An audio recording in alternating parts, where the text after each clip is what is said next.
What's up?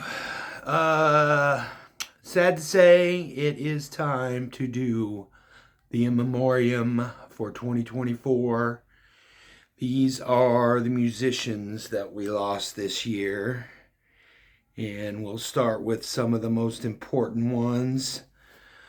Quincy Jones, longtime producer for Michael Jackson and many others, until just recently. I think he had the record for the most Grammy Awards ever won, and sad to see him go. Another big one is Chris Christopherson. In this age of slightly racist country music and terrible country music, Chris Christopherson was an icon of liberal thinking and good country songwriting that leaves Willie Nelson as the last sole member of the Highwaymen. Somebody please wrap him in bubble wrap and take good care of him.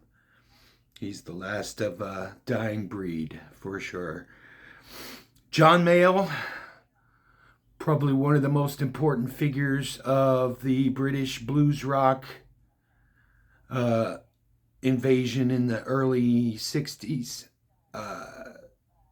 John Mayall's Blues Breakers spawned amazing guitar players and other musicians like the rhythm section from Fleetwood Mac and Mick Taylor that went on to play with the Rolling Stones. And of course, Eric Clapton came from the Blues Breakers.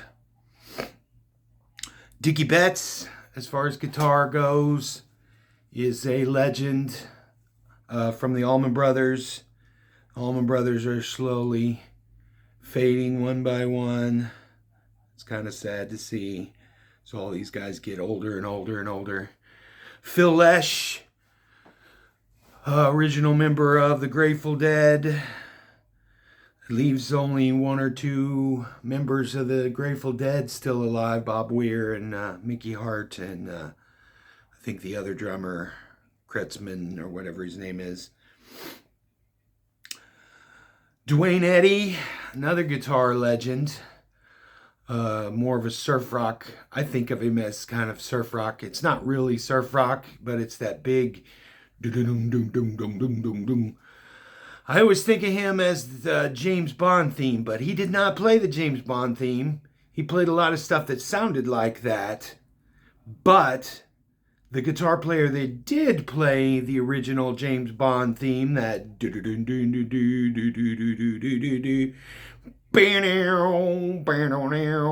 that was a guy named Vic Flick, and he also passed away this year.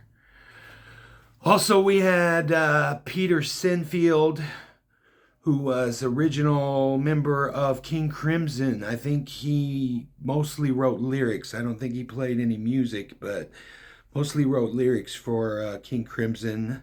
Passed away this year. Eric Carmen, huge songwriter, originally from the Raspberries, and they had a few hits.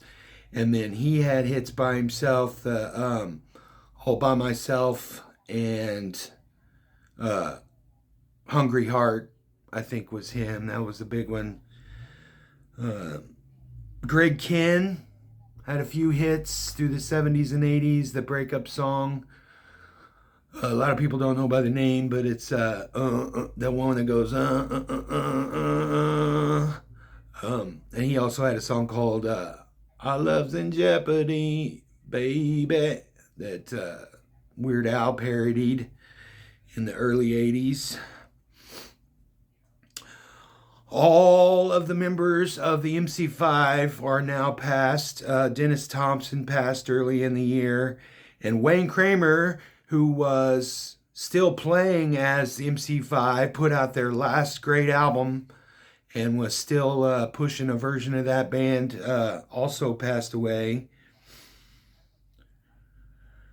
Oh, how about some of my 80s people? Jack Russell, the lead singer of Great White, passed away. James Kotick, one of my favorite drummers. Drummer for King Crimson. Later on, he played with the Scorpions for quite a while. Paul Di'Anno, the original singer of Iron Maiden, had some health issues. I'm glad in the last few months of this year, he kind of made it right with Steve. They kind of buried the hatchet with Steve Harris from Iron Maiden, and I think they played some songs together. I don't know if they actually did any shows or whatever, but CJ Snare, lead singer of Firehouse, in my eyes, kind of a third tier hair band, but sad nonetheless. Robin George, that's an interesting name. I just learned about him this year when he passed, and then in my research for my years ending in 4 videos, his only hit, semi-hit, was a song called Heartline in 1984, but he was associated with a ton of people. Some of the in memoriams that I looked at list him as a member of Thin Lizzy, and I'm not sure if he actually was in Thin Lizzy ever, but he did work with Phil Lynott. He worked with a lot of different people, Robert Plant and David Byron from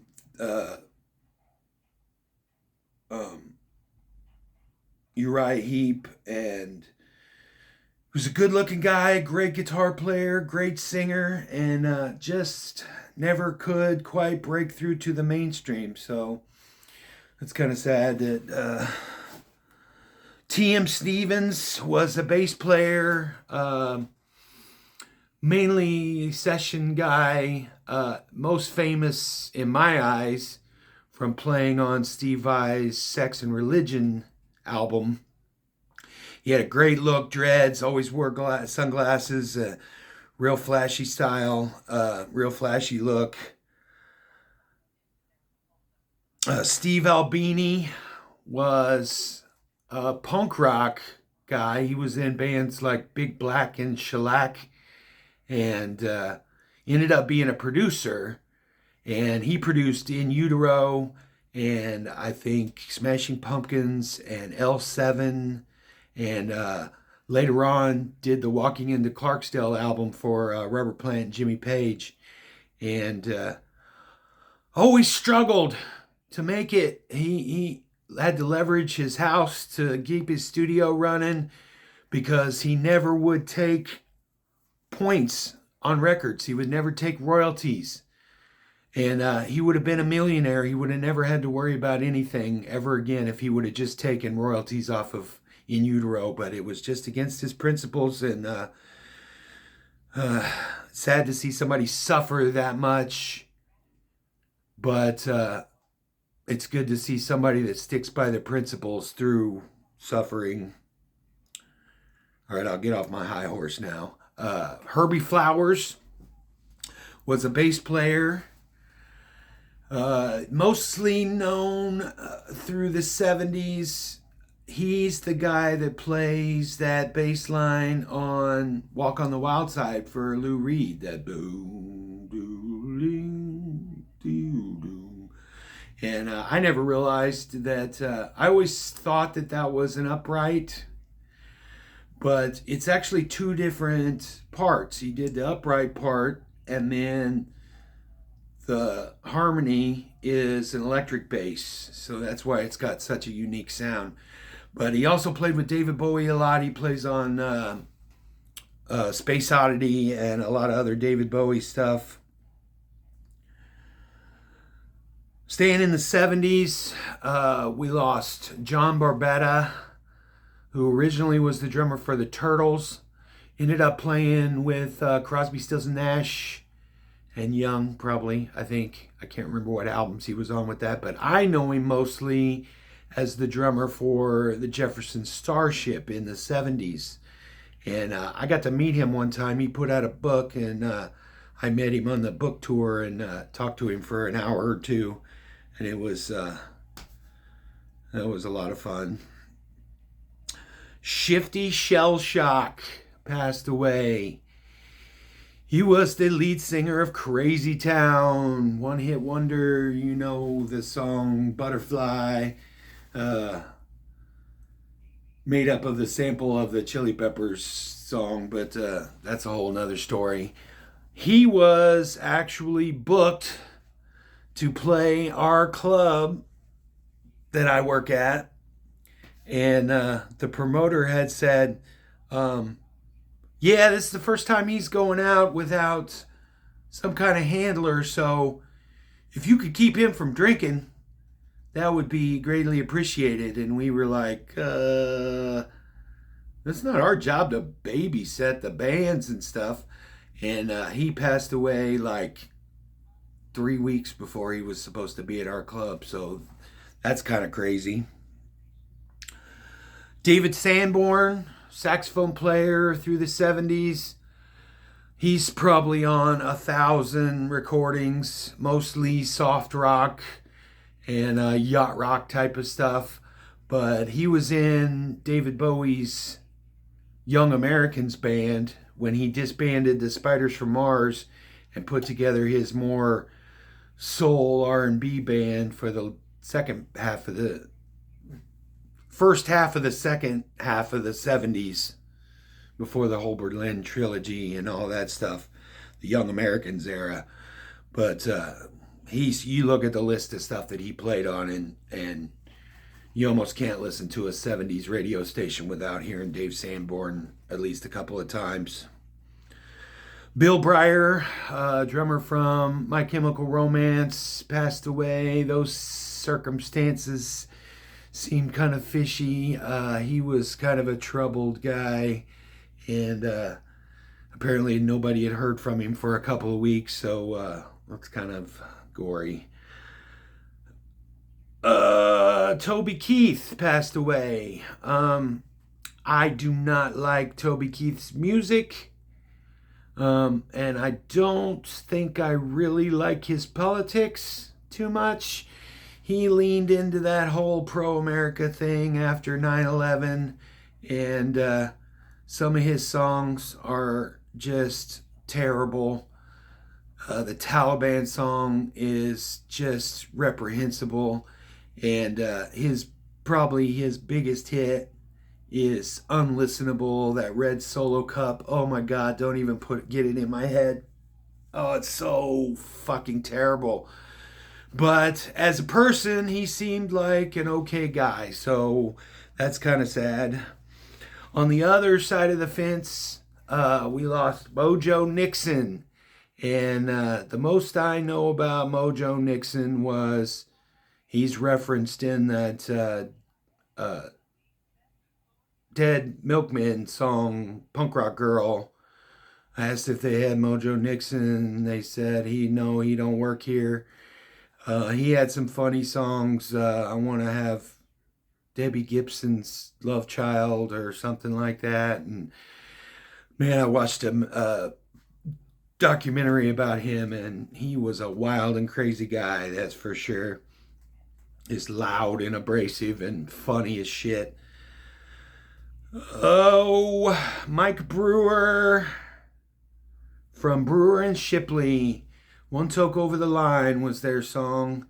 They're from some small town near here called Tarkio.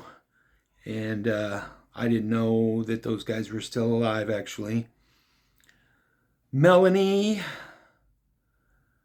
one of 4 solo acoustic females that played at Woodstock. And I didn't realize until I was doing research that her biggest songs came after she played at Woodstock. I thought she would have made it onto Woodstock on the strength of hits, but that Brand New Key song that she has was years after Woodstock, so that's kind of crazy to me. Richard Tandy, longtime keyboard player for ELO, and Mike Pinder, longtime keyboard player for the Moody Blues, also passed away. Mary Wise, lead singer of the Shangri-Las. They did Leader of the Pack, and the song that I love is Remember Walking in the Sand. Obviously, I know that more from the Aerosmith version, but I love that song. What else do we got here? J.D. Souther, I think he was tied mainly with the Eagles. He wrote Already Gone, one of my favorite Eagles songs, and probably many other ones. Carl Wallinger was an original member of the Waterboys in the early 80s, but probably most known as the leader of World Party. I don't think they ever ended up having any very big hits, but they were a mainstay in alternative rock for, I think, since the 90s, maybe. Yeah, it had to have been the 90s, maybe even the 80s. I'm not sure. Margot Smith was a country singer. She had a couple of Bubbling Under songs. She was never a big superstar. Dexter Romweber was the guitar player from the Flat Duo Jets, and they were a huge influence on the White Stripes when they started. You listen to some Flat Duo Jets, and it's hard to tell them apart from that early White Stripes stuff. They're a two-piece and hard-hitting blues. I call it punk. It's kind of punk blues. Glynis Johns, she was a big Broadway person, I think. She had TV shows and stuff, but most famous for the song Send in the Clowns, was kind of written for her. Frank Sinatra had a hit with it too, but it was mostly written for Glynis Johns. It was, God, I can't remember what, it was for a musical, but I can't remember which one. Zoot Money, what an awesome name. He was a keyboard player that never really got a lot of mainstream success, associated with a lot of those early blues, a lot of British blues bands, mainly the Animals. He played with the guys from the Animals off and on for decades. P.D.Q. Bach was one of those guys like Wendy Carlos that did electronic versions of classical music, like the Switched On Bach and all of that type of stuff. Frank Farian, he's the guy that created the group Boney M, which was a fake group that lip synced and sang his songs that he wrote and produced. And later on, he ended up being the guy that did the music and created Milli Vanilli also. So Joe Egan, he was the second guy in Stealers Wheel. And the main guy I think of is a two-hit wonder, because they had the Stealers Wheel song, but then he had his own song. And I'm trying to remember if it's, I always get Jerry Rafferty and Gary Wright confused. I think it's Jerry Rafferty that was in Stealers Wheel, but don't hold me to that. You can correct me in the comments if you want. I always get those two confused. And one of them had Baker Street, and one of them had Dreamweaver. And I never can remember which one's which. So another big one that I want to talk about is a lady named Nell Smith. And she was in the process of putting her first album together. She did an album with Flaming Lips. She worked with the Flaming Lips on a album of Nick Cave covers that's just absolutely phenomenal. She started working with the Flaming Lips when she was super young and passed away in a car crash at the age of 17 in November, and she didn't even have a chance for her album to come out. So I'm hoping that album actually ends up coming out, and she would have been a force to be reckoned with. such a talent, and sad to see at such an young age.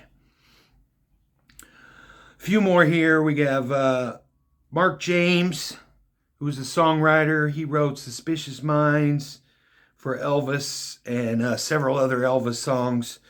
Always on My Mind for Willie Nelson, and Hooked on a Feeling for B.J. Thomas, which I always thought B.J. Thomas was the songwriter, but no, Mark James.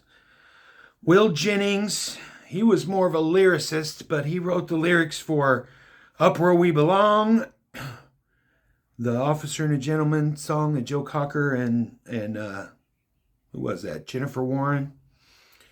And My Heart Will Go On for Celine Dion, Tears in Heaven for Eric Clapton, and Higher Love for Stevie Winwood. So that guy had a illustrious songwriting career.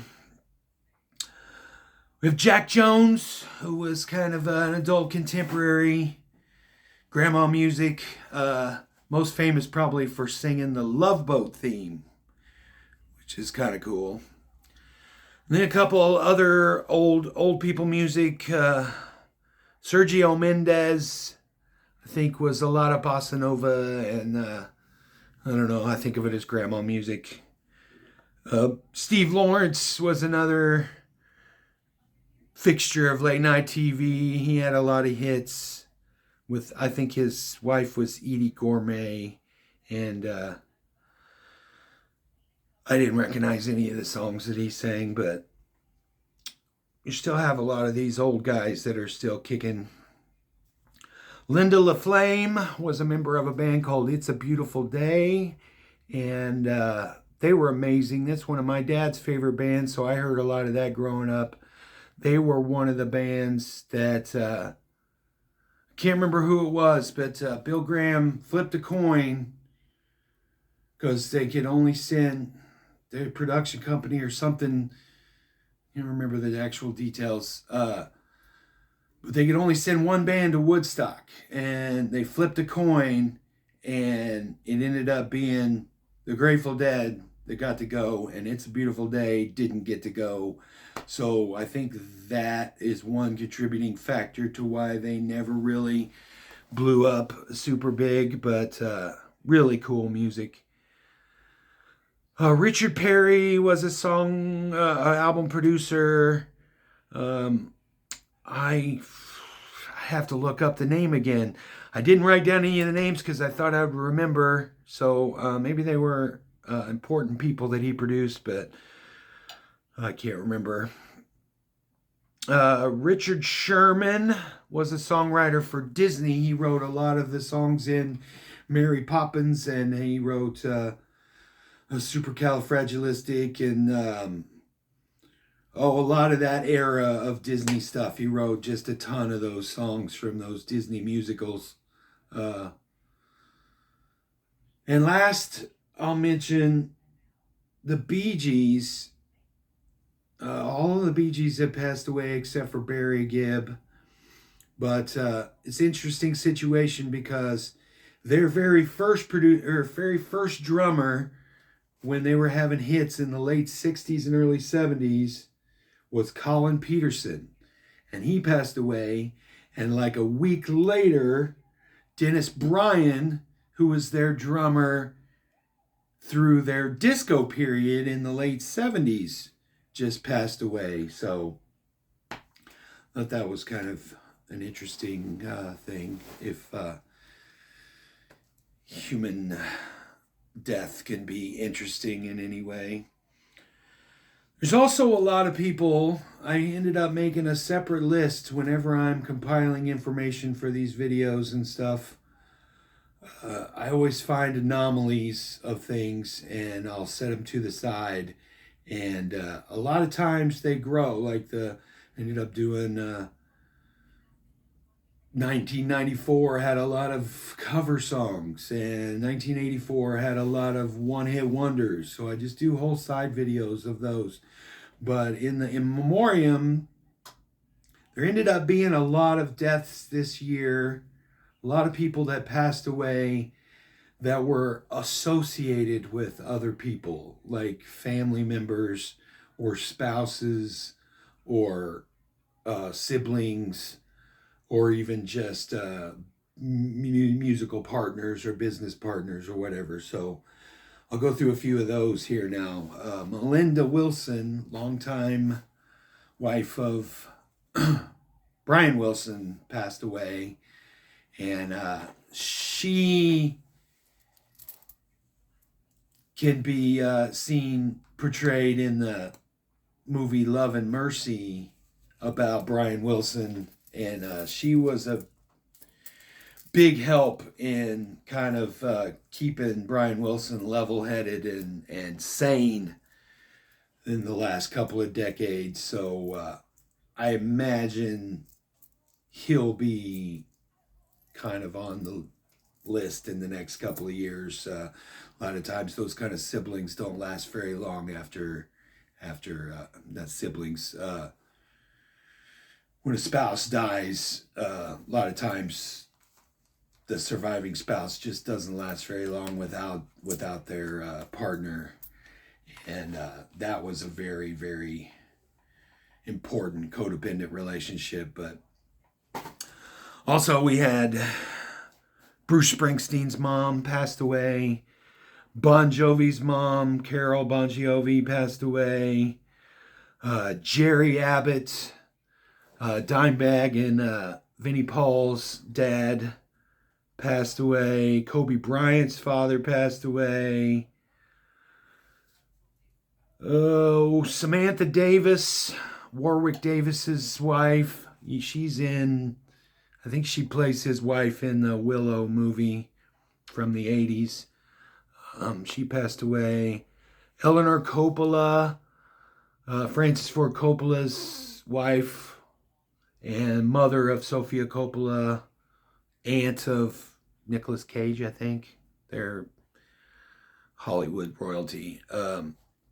But she was a filmmaker in her own right. I think she might have edited some of Francis Ford Coppola's movies, but she always made documentaries about the movies that Francis Ford Coppola was making. Tony Stern was a longtime lyric writer for Carole King. John Duff Lowe was the original member of the Quarrymen with John Lennon before the Beatles came along. So a lot of people like to talk about the fifth Beatle and all of those people that coulda, shoulda been a part of the Beatles. And I wonder what that guy's life was like, knowing he could have been part of the Beatles. Christina Sandera was a longtime girlfriend of Clint Eastwood. Tommy Cash was Johnny Cash's brother and a country singer and songwriter in his own right. I never even knew that Johnny Cash had a brother. Tito Jackson, one of the Jackson Five, passed away. I think he was more of a guitar. Was he the guitar player? I think he was the guitar player. Marion Robinson, Michelle Obama's mother, passed away. Judy Belushi was John Belushi's widow. Catherine Crosby was Bing Crosby's widow. And, he passed away years and years ago. I can't imagine. She had to have been like almost 100. Cat Glover. She was the dancer and backup singer for Prince for years and years in all of the Sign of the Times stuff where that girl, he's dancing around and all of that stuff. And I can't remember the song. She sings backup on some of the songs on Love Sexy and like Alphabet Street and songs like that. There's one song that has a rap on it. I think that's her too. Chris Ciccone was Madonna's brother, and I think he was one of the band members in her first band. I think their band was called The Breakfast Club, and I think he was an artist of some kind. Sissy Houston was the mother of Whitney Houston and the aunt of Dionne Warwick. I didn't realize that they were all family members. Ethel Kennedy was the widow of Robert Kennedy, who was assassinated in 1968, and the mother of wackadoodle Robert Kennedy that's trying to take our health rights away. Thomas O'Brien was Conan O'Brien's dad, and he was also a doctor and scientist that was huge, made huge advancements in superbugs and viruses and those kind of things. You'd have to look into it yourself a little bit about what he did, but he made huge advancements in studying those kind of illnesses from superbugs. Tissa Farrow was Mia Farrow's sister and an actress in her own right. Obviously not to the level that Mia Farrow was, but she was in a few things that I had seen. And the last one is Alice Brock. And she was the real life person that Arlo Guthrie's Alice's Restaurant is about. So next Thanksgiving, when you think of when you listen to Alice's Restaurant, because that is the Thanksgiving song, think of Alice Brock. So, all right. I appreciate it. If you made it this far, please subscribe, share this around. I made a few mistakes, but I'm not going to even edit any of that out. This is real, and I don't know. Keep watching.